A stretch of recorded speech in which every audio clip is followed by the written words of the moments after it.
What's happening, guys? We're at 140 here.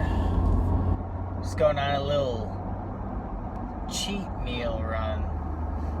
Thought I'd do a little bit of an update. About day 3, I would say. And I gotta note that immediately, first quick dose, boom. I just instantly noticed all of my muscles, they just responded so quick. And then I woke up the next day and I was just, in the morning you kind of roll around, you squeeze your legs and stretch, and I just started noticing I was feeling a little bit thicker, and just like my muscles were just responding a little bit differently in a very good way. And I've just been training really hard, drinking a lot of whole milk, eating some fiber and some sugar and all that good stuff. And I thought I'd just share a couple of other things that I've been working on. First thing I'll share is this is a picture from just after I started to go to the gym, probably last year in the summer.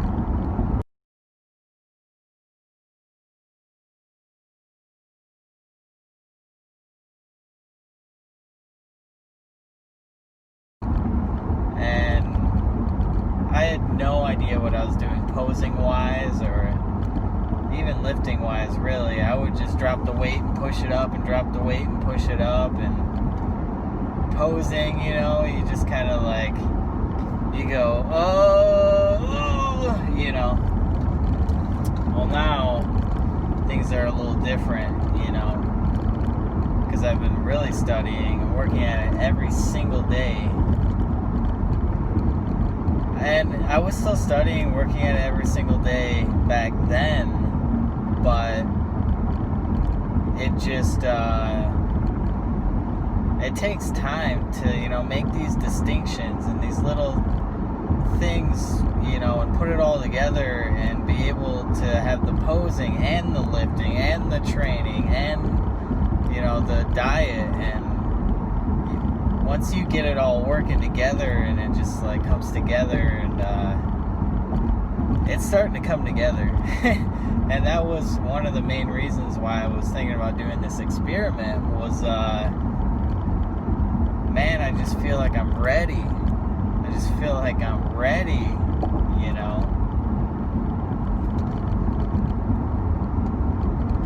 Just freaking, so there's that. And, I'm always messing with, hip and shoulder movements, and those are good, but I also notice a lot has a lot to do with the head. If you put the head forward, your arms automatically external rotate with your shoulders and your hips. And then once you put your chin back, your shoulders and your arms internally rotate along with your hips.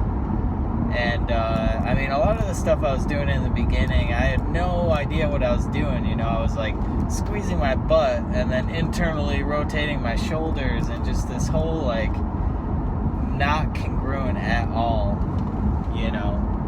And I think there's a couple of poses out there, and that's part of the creative aspect of it, is where you can kind of switch that up and really know what you're doing.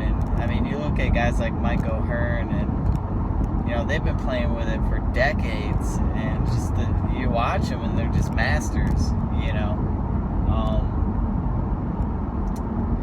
and so it's like some weeks he'll be focusing on shoulder positioning, but it's like, then you're like, well, maybe it's the head, or maybe it's the hips, and right now I'm thinking maybe it's the head. So there's that, and just one key thing from the top, just about training wise, is you really gotta squeeze the muscle through the entire movement. You know, like, they talk about constant tension, and a lot of times they'll talk about how you can't have tension when you lock out your elbows and all these things. And pardon me, sure, whatever they say, but I mean, you can still squeeze your tricep while your elbows flex though. And so it's like, whatever you do, just don't go in there and like drop the weight and then like just try to move the weight around. Like, if you're not, you know, squeezing that, you know, you're wasting your time. Really. So I'm gonna sign out for the night and enjoy this cheat meal.